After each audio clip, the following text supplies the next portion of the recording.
주시는 하나님의 말씀을 같이 읽겠습니다. 하나님의 말씀은 신약성경 히브리서 11장 23절 말씀입니다. 신약성경 히브리서 11장 23절 한 절 말씀입니다. 제가 가진 성경은 신약성경 365쪽 히브리서 11장 23절 말씀을 다 같이 한 목소리로 읽겠습니다. 시작. 믿음으로 모세가 낳았을 때에 그 부모가 아름다운 아이임을 보고 석 달 동안 숨겨 왕의 명령을 무서워하지 아니하였으며. 아멘. 얼마 전에 2021년 대한민국 출산율에 대한 통계청의 발표가 있었습니다. 한 가정당 0.81명이랍니다. 그러니까 한 가정에 아이 한 명도 제대로 안 낳는다는 보고를 해왔습니다. 2021년 통계예요. 2020년 출산율은 0.84명이었답니다. 그러니까 1년 만에 0.81명이 됐으니까 더 안 낳게 되었다는 거죠. 출산율이 더 떨어졌다는 겁니다. 일단은 결혼해서 아이를 가져야 하는데 우리나라 젊은 세대들 가운데 결혼하는 커플이 해마다 줄어들고 있습니다. 작년에 결혼한 커플이 19만 3천 쌍이었다는데요. 이게 2020년보다 1년 만에 10%가 줄어든 수치예요. 또 거기다가 결혼하는 나이도 점점 늦어지고 있잖아요. 꼭 결혼해야 하나 하고 결혼하지 않는 사람들이 늘어가고 있습니다. 결혼을 늦게 하거나 하지 않고 결혼해서도 뭐 아이를 가져야 하나, 둘이 살기도 빠듯한데 우리끼리 잘 살자 하는 분위기가 사회적으로 넘쳐나는 거죠.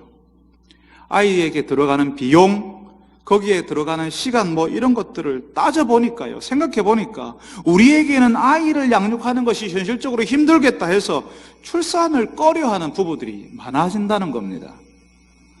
아이를 낳기로 하는 부부라도 이미 결혼이 늦거든요.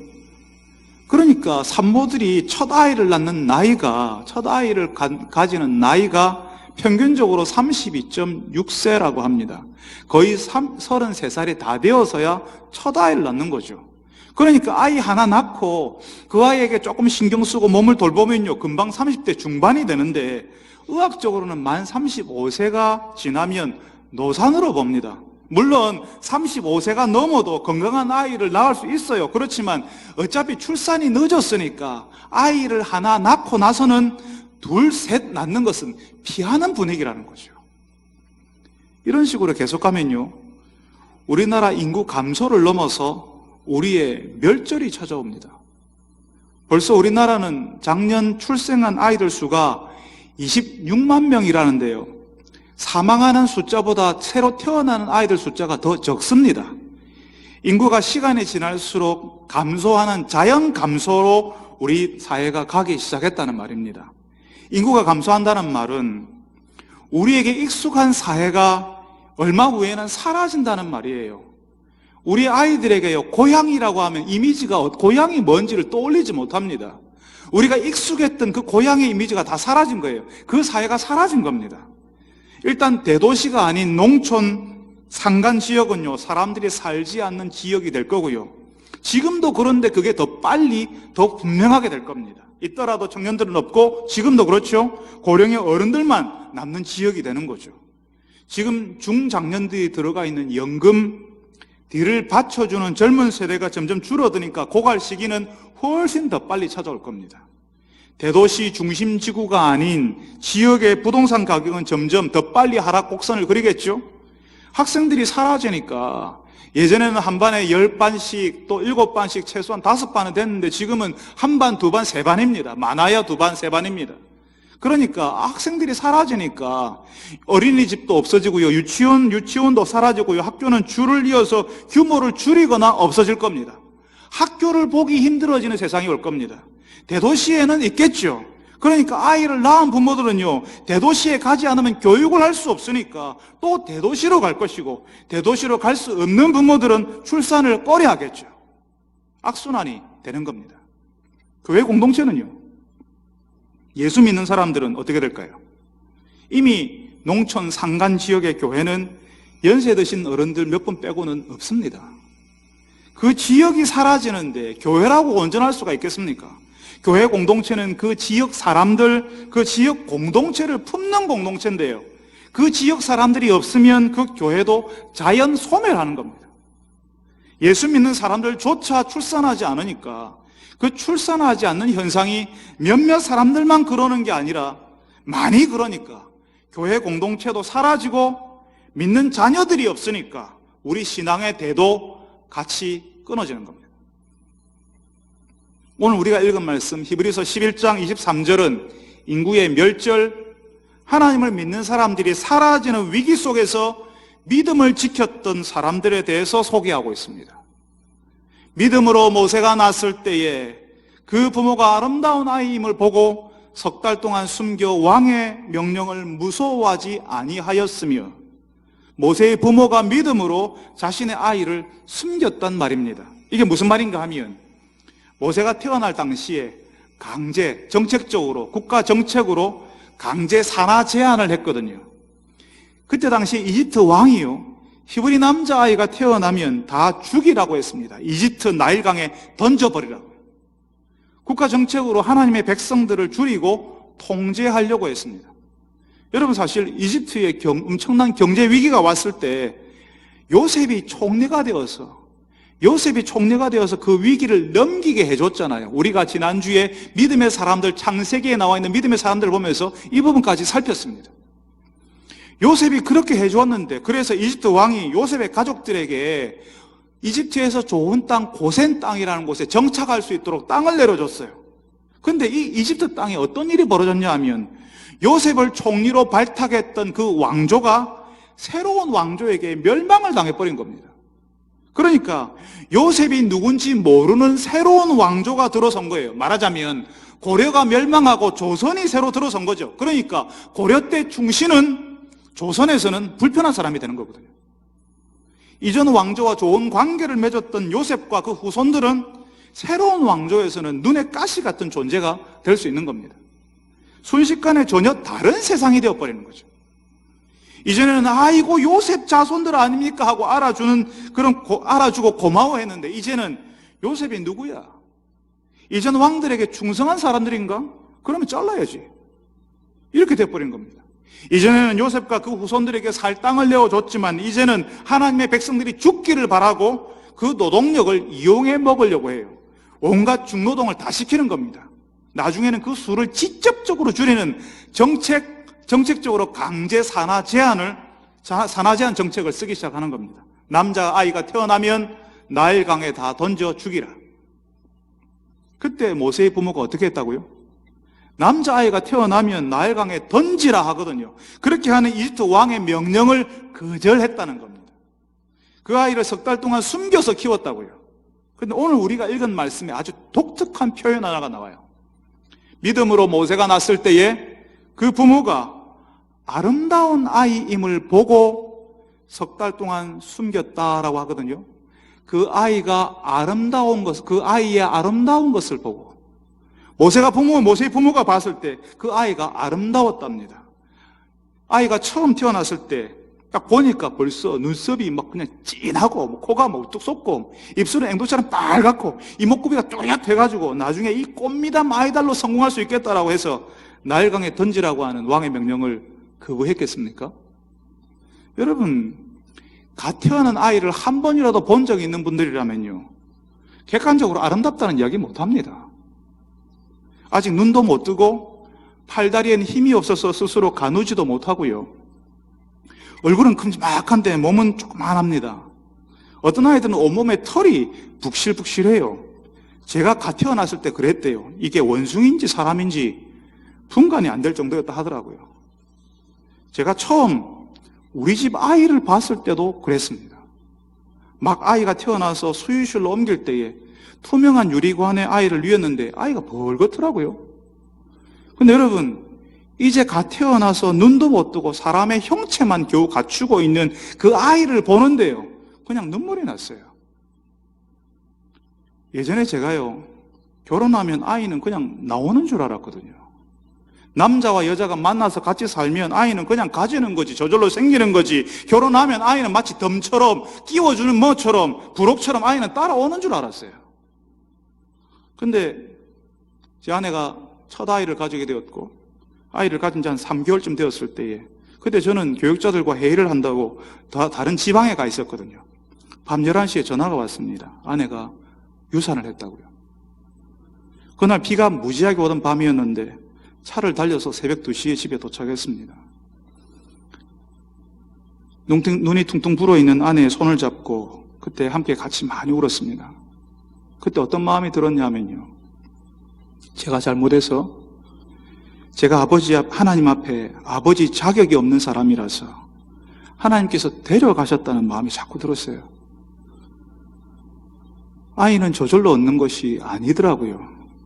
결혼하면 저절로 생기고 내가 가지고 싶으면 가질 수 있는 그런 존재가 아닌 거죠. 남자와 여자가 만나서 결혼하면 덤으로 부록처럼 딸려오는 그런 거 아니라는 거죠. 제가 참 교만했고 어리석었습니다. 하나님이 주셔야 하고 허락하셔야 한다는 것을 그 새벽에 울면서 회개하고 고백했습니다. 그리고 나서 지금 우리 집 큰아이를 처음 봤잖아요. 근데 그냥 눈물이 막 쏟아지기 시작하는 겁니다. 그냥 저절로 생기는 아이가 아니잖아요. 결혼해서 내가 갖고 싶으면 갖고 내가 원하지 않으면 안 가져도 되는 그런 아이가 아니라는 사실을 알았잖아요. 하나님께서 내게 주신 아이니까, 하나님께서 나에게도 아이를 주셨다는 사실이 깨달아지니까 그 아이가 감격스럽더라고요. 그냥 바라보는데 눈물이 막 흘렀습니다. 모세의 부모는 아이를 죽이라는 그 혹독했던 시대에 믿음으로 아이를 본 거죠. 아이를 패대기 쳐버리라고 하는 시대 속에서 하나님이 주시는 아이를 어떻게 품어야 하는지 믿음으로 알았던 거죠. 그 믿음이 있는 사람들에게 아이가 무엇과도 바꿀 수 없는 귀한 존재더라는 겁니다. 너무나도 예쁘고 감격스러운 존재일 뿐만 아니라 하나님의 계획, 하나님의 목적이 그 아이에게 담겨져서 부모에게 맡겨지는 거예요. 우리 시대의 고민이, 부모 시대의 고민이 그 아이를 통해서 해결되는 일이 일어나는 겁니다. 하나님께서는 모세 부모 시대의 고통을 모세를 통해서 해결할 계획을 세우셨습니다. 모세의 부모는 자신의 아이에게 담겨진 하나님의 계획, 하나님의 목적이 있을 거라고 믿었던 거죠. 내 속으로 낳았으니까 내 마음대로 해도 돼, 내 아이잖아. 그게 아니라 하나님이 주신 생명, 하나님이 맡기신 아이라는 사실을 믿음으로 알았습니다. 그래서 아이를 보았을 때 아름다웠던 거죠. 너무나도 예쁘고 감격스러웠던 겁니다. 여러분, 믿음으로 우리의 아이들을 바라보지 않으면요, 자꾸 우리 시대의 눈으로 아이를 바라보게 됩니다.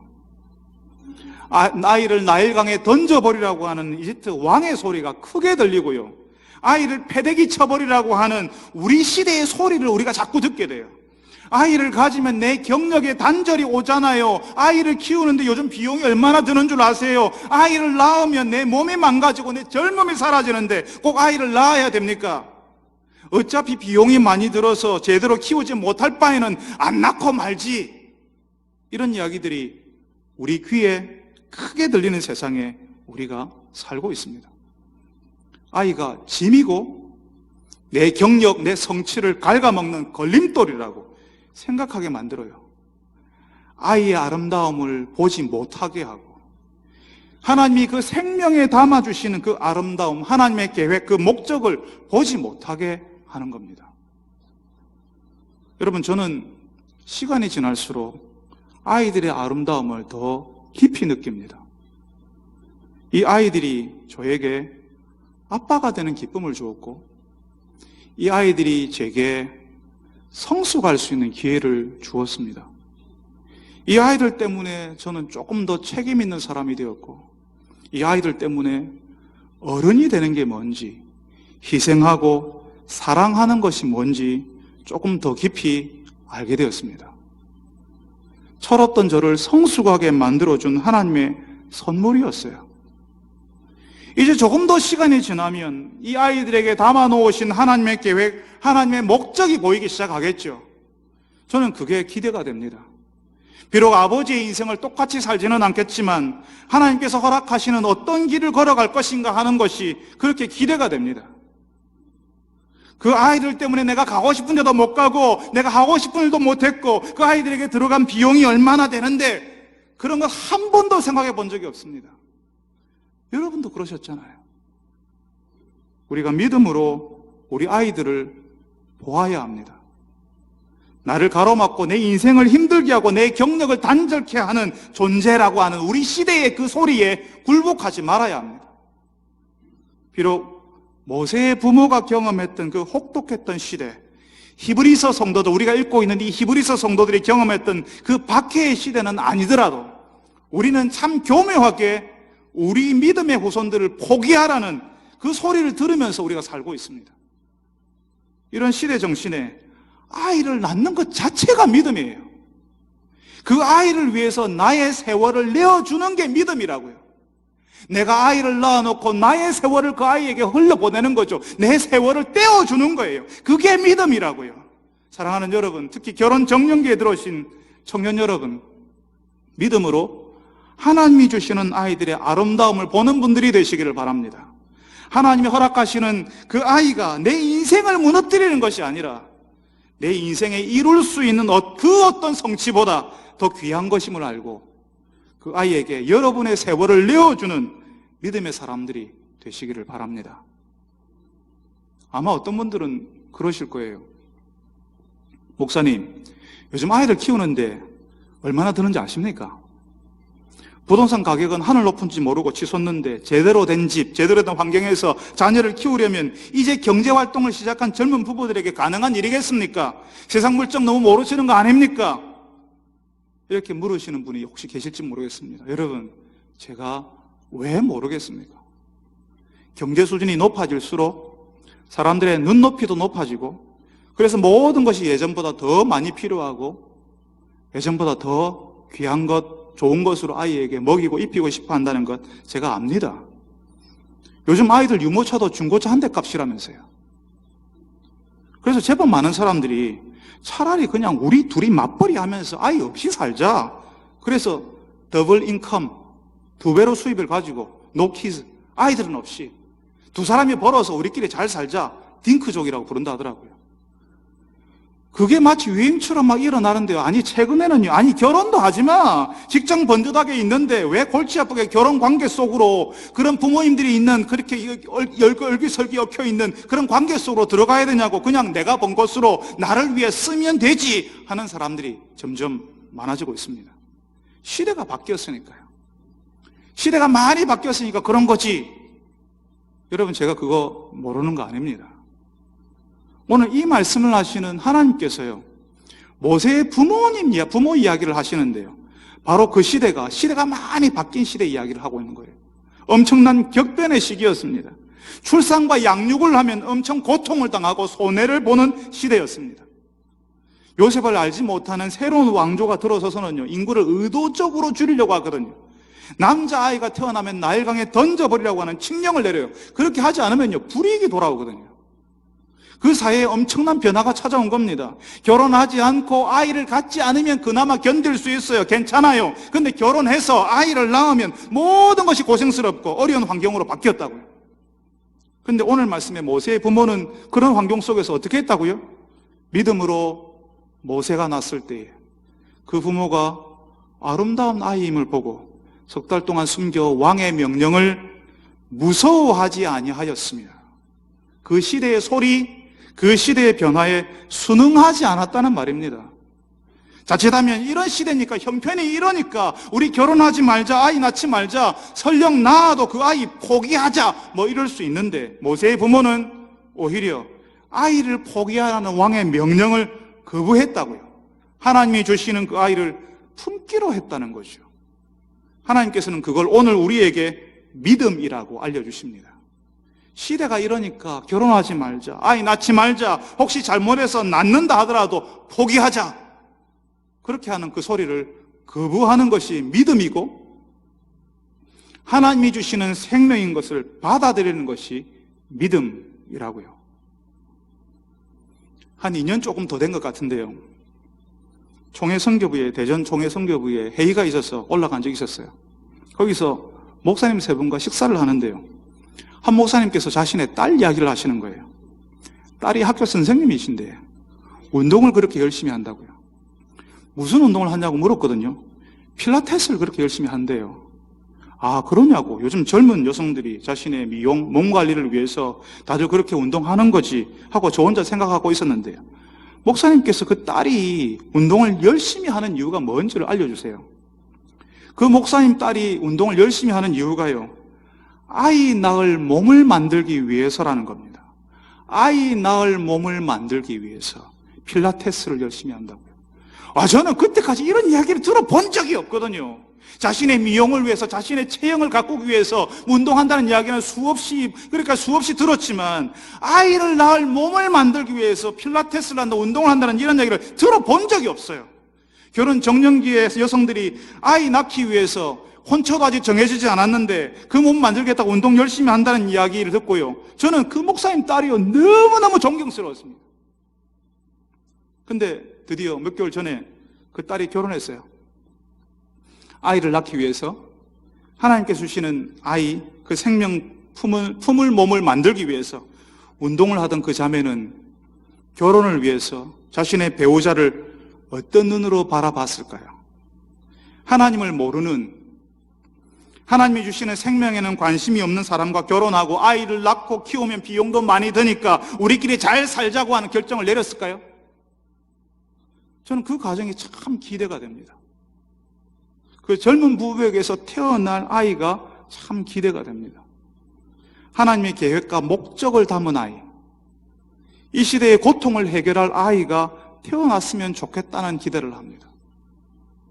근데 제가 목사님 3분하고 식사를 했다 했잖아요.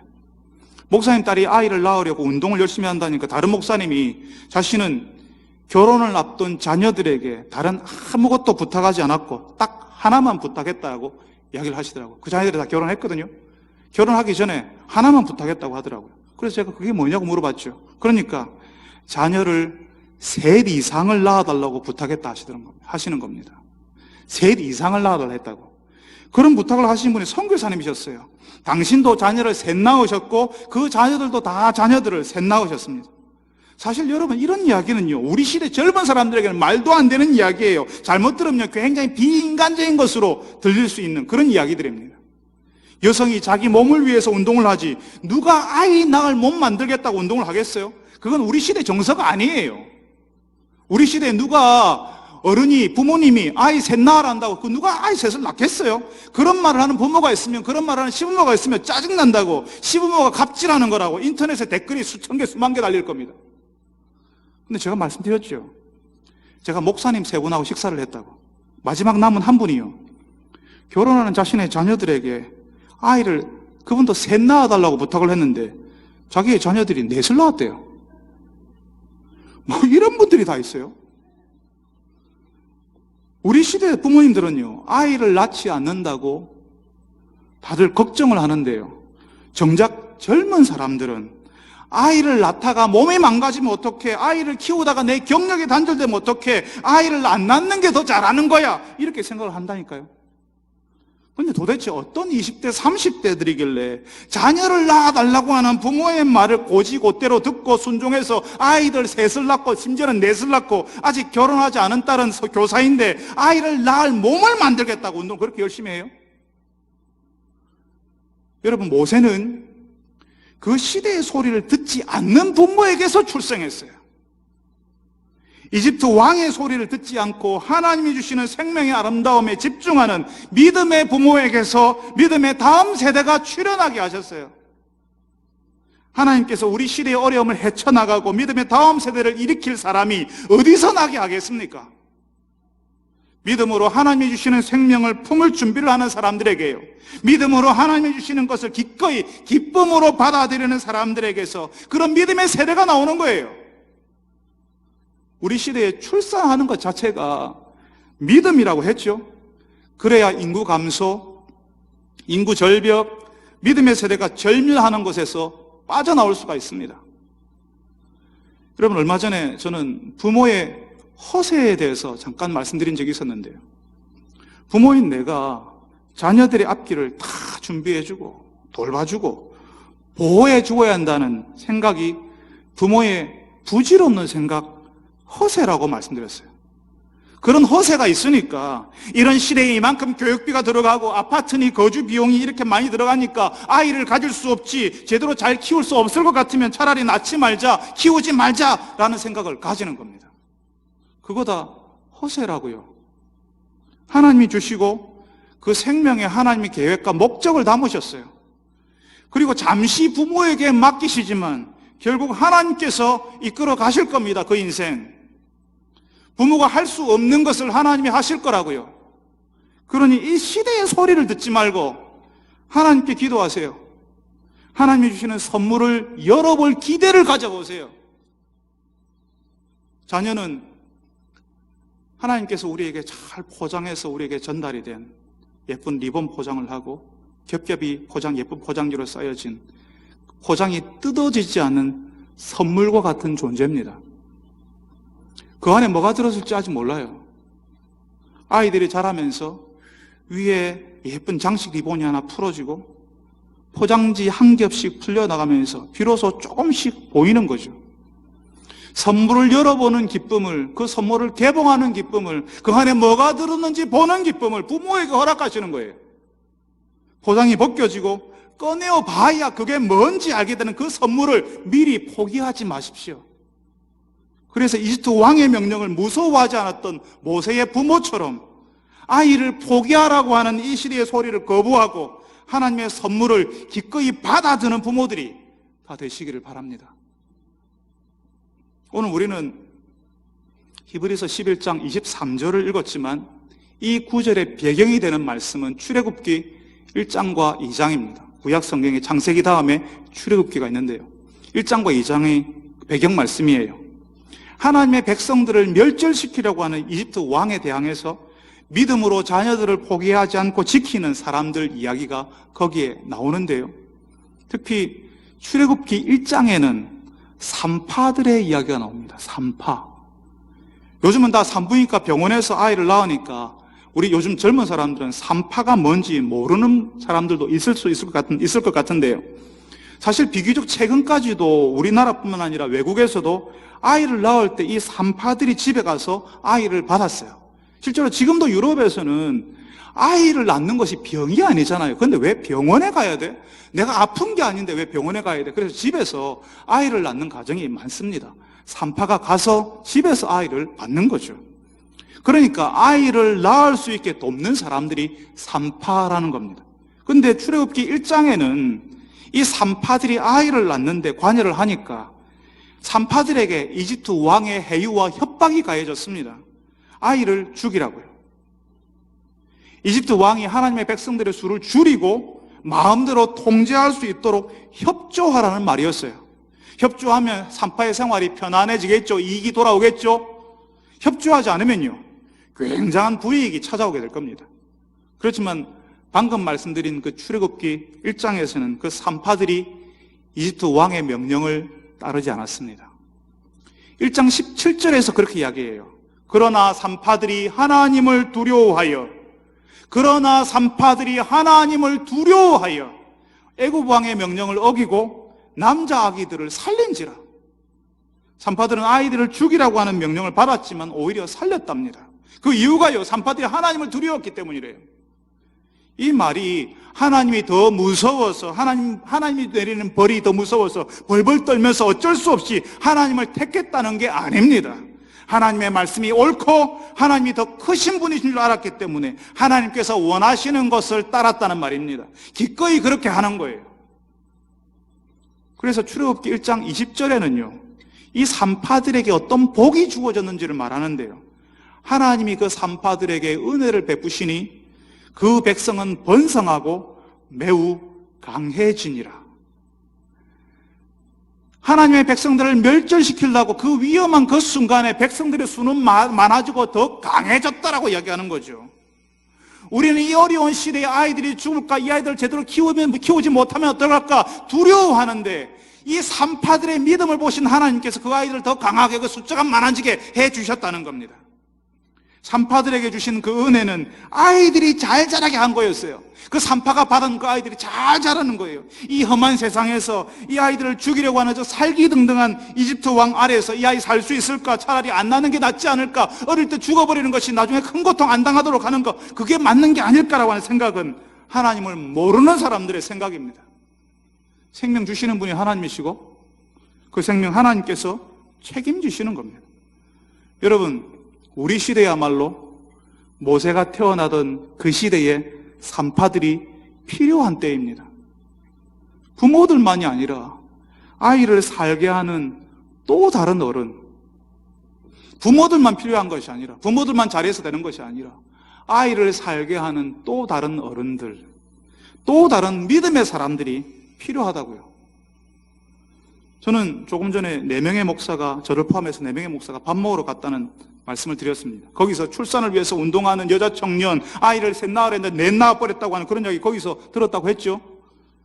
저 빼고 나머지 3분은 다들 이야기거리 하나씩 갖고 있잖아요. 그러니까 저는요, 우리 집에도 애가 셋입니다. 아들 2에 나이 많은 큰딸 하나 있습니다. 뭐 이런 말 못하잖아요.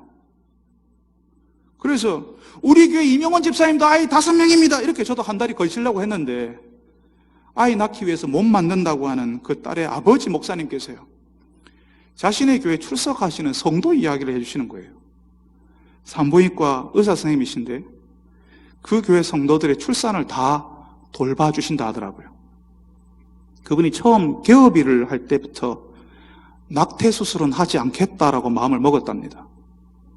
아마 그 산부인과에서 낙태를 안 해준다고 해도 낙태를 해주는 다른 데를 찾아가서 하는 사람들이 훨씬 더 많겠죠. 혼자서 해봐야 사실 큰 의미 없을 수 있습니다.